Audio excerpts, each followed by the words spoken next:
1101 proverbios de Dios para una vida feliz, escrito por Bill Hybels. Capítulo 1. Busca la sabiduría. La serie de libros para tontos o para dummies vendió en Estados Unidos más de 35 millones de ejemplares, que incluía títulos como Pesca para tontos, Inversiones financieras para tontos, Internet para tontos y hasta Sexo para tontos. Estos libros autodidácticos fueron comprados por personas como tú o como yo, que desean aprender sobre algún asunto en particular. La serie tiene más de 100 títulos que ofrecen consejos especializados al alcance de todos. ¿Por qué esta serie estimula de una manera tan efectiva el deseo de aprender?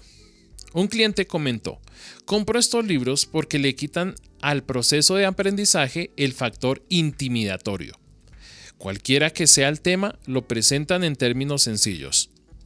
Logran que lo complejo resulte comprensible de tal manera que hasta un tipo como yo pueda entenderlo. Pudiéramos decir lo mismo del libro de Proverbios. Toma la inestimable sabiduría eterna de Dios y la torna comprensible y accesible a personas comunes como tú y yo.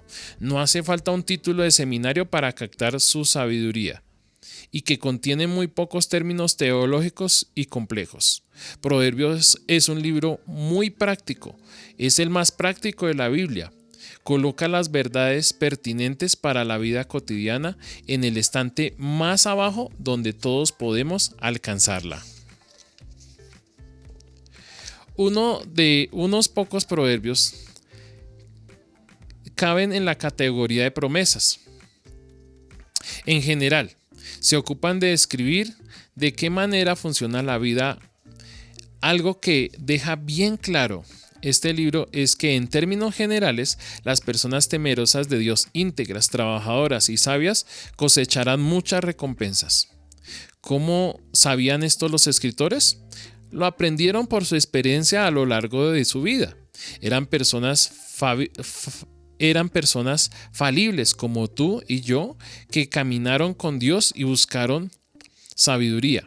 Se equivocaron y aprendieron algunas lecciones a golpes, observaron los éxitos y los fracasos de otros y anotaron sus descubrimientos a fin de compartirlos. Por sobre todas las cosas, Proverbios es el libro práctico. El perezoso no labra la tierra en otoño, y en tiempo de cosecha buscará y no hallará. El que no trabaja no come. ¿Alguna duda? El Señor aborrece las balanzas y odia el engaño y ama la integridad. ¿Se entiende? ¿Y qué te parece el pasaje que sigue de Proverbios 23, 29 al 35 para demostrar que la vieja sabiduría guarda relación con el mundo real? ¿De quién son los lamentos? ¿De quién son los pesares? ¿De quién son los pleitos? ¿De quién son las quejas? ¿De quién son las heridas gratuitas? ¿De quién los ojos morados? Del que no suelta la botella de vino ni deja de probar licores. No te fijes en lo rojo que es el vino, ni en cómo brilla en su copa, ni en la suavidad con la que se desliza, porque acabará mordiendo como una serpiente y envenenando como una víbora. Tus ojos verán alucinaciones y tu mente imaginará estupideces. Te parecerá estar durmiendo en alta mar, acostado sobre el mástil mayor, y dirás: me han herido, pero no me duele. Me han golpeado, pero no siento nada. ¿Cuándo despertaré de este sueño para ir a buscar otro trago? Proverbios es un libro fascinante y poderoso, donde más encontraremos escritos como este, y a la vez poéticos y prácticos, llenos de humor y de consejos directos y sin embargo profundos. ¿Dónde más podremos encontrar la sabiduría de Dios condensada en pocas frases situacionales que agrandan a nuestros oídos, nos abren la mente y satisfacen el alma? Porque te hará bien. ¿Qué es la sabiduría? Sabiduría es lo verdadero y lo correcto combinado con el buen criterio. Otras palabras que caben bajo el paraguas del concepto bíblico de sabiduría son discernimiento, sensatez, prudencia y sensibilidad. No son palabras glamurosas, tal vez, pero podemos construir una vida sólida sobre ellas. Los 9 primeros capítulos de Proverbios forman una introducción a los restantes 22 capítulos y presentan el tema central: busca la sabiduría. La introducción está redactada en el estilo cálido de una voz paternal que ofrece instrucciones a sus hijos y argumenta con elocuencia el beneficio de buscar la sabiduría a lo largo de la vida. Escuchen, hijos, la corrección de un padre. Dispónganse a adquirir inteligencia, adquieran sabiduría, adquieran inteligencia. No abandonen nunca la sabiduría. La sabiduría es lo primero. Adquiere la sabiduría por sobre todas las cosas. Adquiere discernimiento. Acoge mis palabras. Yo te guío por el camino de la sabiduría y te dirijo por sendas de rectitud. Proverbios 4:1 al 11. Versículo tras versículo, el padre aconseja a sus hijos a buscar la sabiduría y les dice: ¿por qué? Porque vale la pena. Dichoso el que haya sabiduría, el que adquiere inteligencia, porque ella es de más provecho que la plata y rinde más ganancias que el oro. Es más valiosa que las piedras preciosas. Ni lo más deseable se puede comparar. Con la mano derecha ofrece larga vida y con la izquierda honor. Honor y riqueza.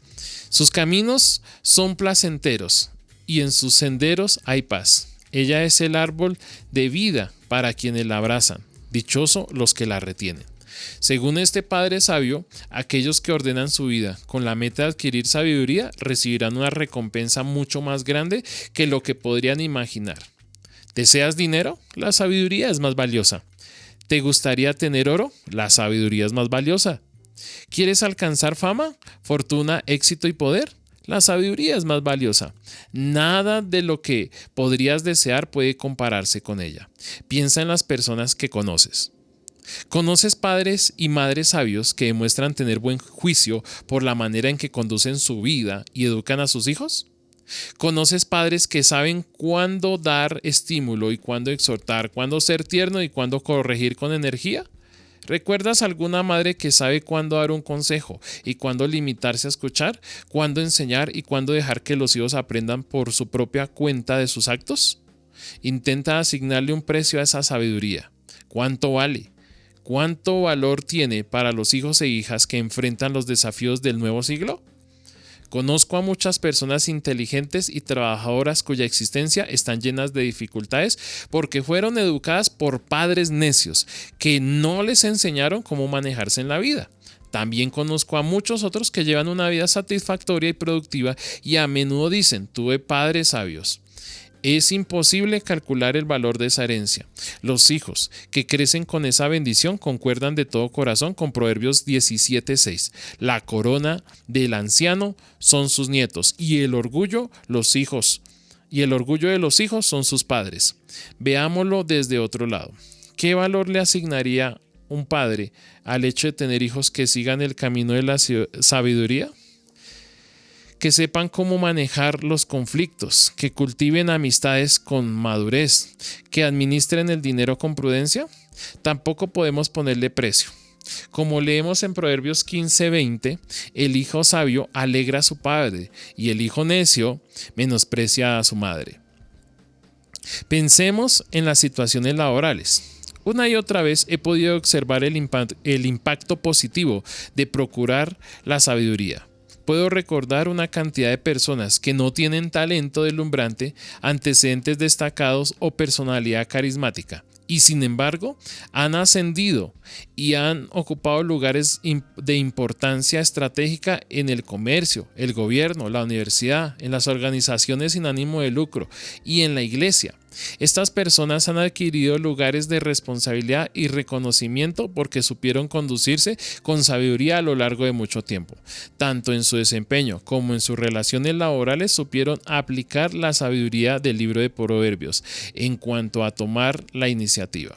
desarrollar disciplina, decir la verdad con amor, controlar la ira y hacer el bien a los demás. Las personas necias que las rodean y que pasaron por alto estos principios fueron quedando al costado del camino, mientras que las personas sabias permanecen en su puesto y reciben honores y recompensas.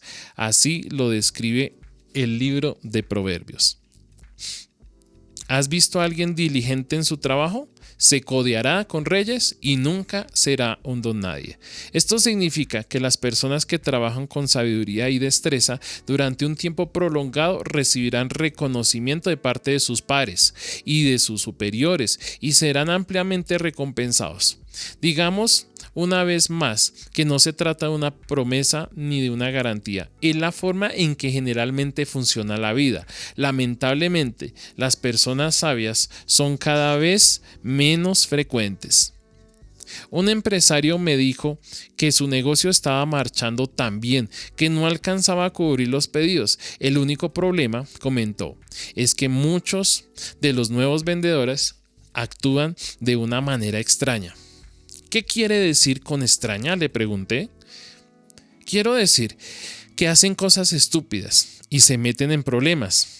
Se anulan solos, no llegan al horario, no responden las llamadas de los clientes, no saben fijar precios, no tratan a las personas con cortesía, no admiten sus errores, no cooperan con sus compañeros, actúan de manera extraña y finalmente tengo que despedirlos.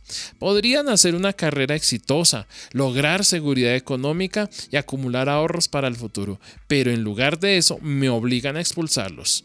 No les exijo demasiado, pero tampoco puedo tolerar su necedad. ¿Cuál es en esencia la queja de este hombre? No puedo encontrar personas sabias. Se siente frustrado y desconcertado. Él conoce el valor de un empleado sabio y desearía tener más. Uno de los beneficios inestimables de adquirir sabiduría es que nos ofrece un mapa de ruta que nos permite esquivar las calles angostas y los callejones sin salida.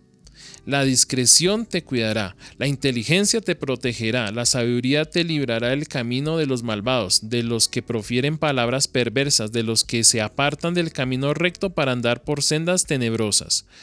Buscar la sabiduría es también una manera eficaz de invertir para el futuro. Así de dulce sea la sabiduría a tu alma. Si das con ella, tendrás buen fruto, tendrás una esperanza que no será destruida. ¿Qué esperanza nos ofrece la sabiduría para el futuro? Sin duda se trata de un futuro en el cielo, pero creo que también habla de una vida que funciona hoy, aquí, en este mundo. Por eso escribí este libro. Creo sinceramente que la sabiduría de Proverbios puede hacer que nuestra vida funcione mejor.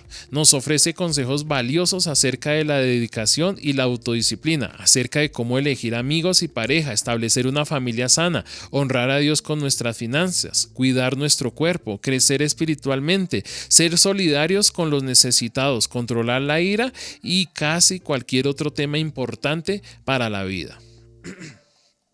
Decisiones equívocas. Los escritores de Proverbios podrían haberse identificado con mi amigo empresario que tenía empleados torpes. Ellos también se sentían asombrados y disgustados por la gran cantidad de personas que tomaban decisiones equivocadas y arruinaban su vida. No callaron lo que tenían para decir acerca de esa clase de personas. Los escritores de Proverbios dicen que lo opuesto a la sabiduría es la necedad y que lo contrario a una persona sabia es una persona necia. Hoy, la palabra necio suele hacer referencia a una persona de bajo coeficiente intelectual en la Biblia. Sin embargo, se nos dice que los necios tal vez tengan alto coeficiente intelectual o una reputación de éxito, pero son necios porque ignoran la sabiduría de Dios y prefieren seguir los cambiantes dictados de la multitud y sus propias opiniones falibles. Los necios a menudo se consideran astutos, piensan que pueden ganarle al sistema, sin embargo, su inteligencia los conduce a la ruina. Su inclinación a distorsionar la verdad su fatalidad de discernimiento y disciplina, su resistencia a mostrar dominio propio y su aparente gusto por arrojar las precauciones al viento los conduce al desastre. La Biblia llama necedad a las acciones de los necios y es muy clara para describir y denunciar tanto a las personas necias como a su necedad. La Biblia advierte una y otra vez que el camino de los necios es una espiral descendente y que la necedad solo engendra más necedad y termina en la destrucción. El necio morirá por su falta de disciplina, perecerá por su gran insensatez. Proverbios 5:23. El necio proclama su necedad. La boca de los necios se nutre de tonterías. Fuente de vida es la prudencia para quienes la poseen. El castigo de los necios es su propia necedad. En uno de los proverbios más gráficos de la Biblia leemos acerca del peligro de enfrentarnos con los necios. Más vale toparse con un toro enfurecido que con un necio empecinado en su necedad. Proverbios 17:12. También se nos describe la manera en cómo la necedad quiere carácter de hábito. Como vuelve al perro a su vómito, así es el necio, insiste en su necedad. Y en cuanto a la dificultad de separar al necio de su necedad, aunque el necio lo muelas y lo remuelas y lo machaques como al grano, no le quitará la necedad. Proverbios 27:22. Muchos de los proverbios son construcciones paralelas que comparan a sabios y a necios. Por ejemplo, al necio le parece bien lo que emprende, pero el sabio atiende al consejo. El sabio teme al Señor y se aparta del mal, pero el necio es arrogante y se pasa de confiado. El necio da rienda suelta a su ira, pero el sabio sabe dominarla. Preferiría que la Biblia no usara las palabras necio o necedad porque detesto pensar en mí mismo como necio. Sin embargo, en algunas oportunidades lo soy. Todos lo somos a veces. Proverbios 22:15 declara, en forma inequívoca, que la necedad es parte del corazón juvenil. Según la Biblia, los seres humanos no nacemos con una pizarra limpia. Por el contrario, llegamos a este mundo con una indiscutible inclinación a la necedad. Piensa en un bebé regordete sentado en un arenero. Lo único que sabe hacer un bebé es seguir sus impulsos. ¿Qué haría el pequeñín cuando sienta hambre? Tomaría un puñado de arena y se lo llevaría a la boca. No se preguntará si es sabio comer arena para el almuerzo. Simplemente toma cualquier cosa que le permita saciar el hambre lo más rápido posible. No importa cuán necia sea la opción. Si hubiera estado sobre el césped, hubiera almorzado hierbas o tierra. Más tarde, él y sus padres enfrentarán las consecuencias que la arena produce en el intestino del bebé. El mismo instinto hacia la gratificación inmediata de los impulsos se presenta en los niños. Cuando ven algo que lo desean, ¿qué hacen? Se arrojan sobre el objeto para tomarlo. Yo solía colocar a mi hija en el asiento para bebés. Le fascinaban mis anteojos y de inmediato me los sacaba. No tenía ni la menor idea de la necedad que estaba cometiendo. Lo único que sabía era que era un impulso de su interior que le ordenaba tómalos. Y como cualquier otro niño, su primer instinto era satisfacer su impulso.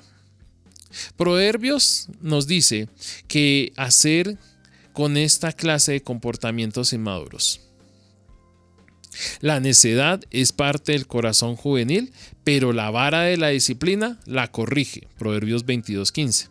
No creo que la vara de la disciplina sugiera que debemos sacar a golpes la necedad de los niños. La enseñanza es que la necedad debe ser eliminada de forma metódica y reemplazada por la sabiduría paso a paso, mes tras mes, año tras año. Esa es la única forma en que los niños pueden superar la necedad infantil y llegar a ser personas maduras capaces de manejar los deseos e impulsos de una manera íntegra y constructiva. Un ejemplo trágico del poder destructivo de los impulsos descontrolados es la historia del tiroteo en Johannesburgo, Arkansas. Dos muchachos, entre 11 y 13 años, entraron a la casa de un pariente y robaron varios rifles y los llevaron hasta una colina próxima a su escuela. Conocían el funcionamiento de un arma, cargaron los rifles y calcularon la distancia que los separaba de la escuela. Uno de ellos ingresó al colegio y accionó la alarma de incendio. Mientras los niños corrían hacia la playa de estacionamiento, los dos muchachos ajustaron la mira, montaron sus rifles y comenzaron a disparar. Unos minutos más tarde, cuando 4 estudiantes y una maestra yacían muertos y otras 10 personas estaban malheridas, el país entero se conmovió. Durante varias semanas, el espacio se llenó de las mismas preguntas. ¿Por qué? ¿Por qué dos muchachitos harían semejante cosa? ¿En qué clase de sociedad están viviendo? ¿Qué le ha estado sucediendo a nuestra cultura y a nuestros valores? ¿Qué sistema de pensamiento es capaz de producir semejantes conductas? Según Proverbios, ese comportamiento es el resultado inevitable de vivir bajo un mundo colmado de personas que satisfacen sus impulsos con la misma necedad que un bebé en el arenero.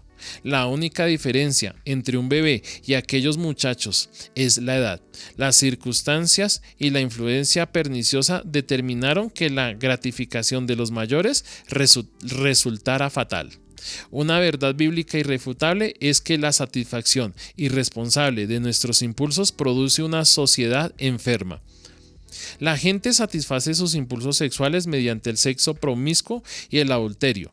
La apetencia descarriada de poder se manifiesta en violaciones, abuso de niños, violencia doméstica. El deseo de poseer se gratifica mediante el robo, la estafa, el fraude, el engaño en la escuela. El impulso de comprar lleva al endeudamiento y a la ruina financiera. La gente se compromete en formas impulsivas, luego no puede cumplir y en consecuencia las relaciones se destruyen. El libro de Proverbios declara que todo esto es necedad inmadura y que es hora de que los que así se comportan despierten y elijan el camino de la sabiduría. La verdad y sus consecuencias. Un día me encontré con un hombre en un aeropuerto donde andábamos rumiando por nuestras frustraciones con los vuelos. Pasábamos la mayor parte del día esperando aviones que nunca llegaron, de modo que tuvimos mucho tiempo para conversar. El hombre estaba furioso contra Dios por permitir lo que él consideraba una excesiva cantidad de sufrimiento en su vida. Como disponíamos de mucho tiempo, lo invité a que me contara su vida. Se mostró complacido de responder a mi pedido y descargó su relato de autocompasión. Lo que él no esperaba era que yo lo escuchara con tanta atención. Cuando terminó de quejarse y de culpar a Dios por todo lo que le había salido mal, le dije: ¿qué historia? ¿Me permite hacerle un par de preguntas? Usted dice que su esposa se transformó en una mala persona horrible y malvada y finalmente se separaron. Me pregunto, ¿cómo fue la relación con ella antes de que se volviera malvada? ¿Cómo la trataba usted? ¿Era bueno con ella? ¿Le era fiel? ¿O tal vez hizo algunas cosas estúpidas que contribuyeron en alguna medida a la destrucción de su matrimonio? El hombre admitió que había hecho algunas cosas estúpidas y con respecto a su deuda de miles de dólares y al problema impositivo con el gobierno, permítame preguntarle, ¿se le escapó alguna vez el control de sus gastos? ¿Gastó más de lo que ganaba? ¿Compró cosas de manera insensata e impulsiva? Tuvo que asumir que sí. Luego continué. ¿Se siente frustrado porque nadie le da trabajo? Pregunto, ¿era un buen empleado? Si yo llamara a sus últimos 3 empleadores, ¿los encontraría apesadumbrados por haber perdido a un ejemplar tan valioso? La verdad era que lo habían echado del último empleo porque perdió el control varias veces y le gritó a su jefe a dónde se podría ir. Finalmente me presenté como pastor y le dije que no creía que Dios lo eligiera para ocasionarle sufrimientos especiales. Creo que no es justo culpar a Dios por ninguno de sus problemas. La Biblia dice que el que siembra maldad cosecha desgracias. Me da la impresión de que usted ha sembrado abundante necedad y ahora está recogiendo la cosecha predecible. Mi consejo es que se inscriba hoy mismo en la escuela de la sabiduría. La escuela de la sabiduría. No sé si aquel hombre hizo lo que le sugerí. Quisiera pensar que cuando llegó a su destino, al final de aquel largo día, se miró al espejo y dijo: has hecho un largo camino por esta senda de la necedad. Has dañado suficientes relaciones, has desperdiciado abundante tiempo y energía, has dicho suficientes palabras estúpidas y has derramado lágrimas innecesarias. Has demostrado que no sabes vivir. Has puesto en evidencia tu necedad y ahora es tiempo de rendirte. Es hora de buscar la sabiduría de Dios. Proverbios le dice a él y nos dice a todos cuál es la primera lección de la escuela de la sabiduría. El temor del Señor es el principio del conocimiento. Ahí está.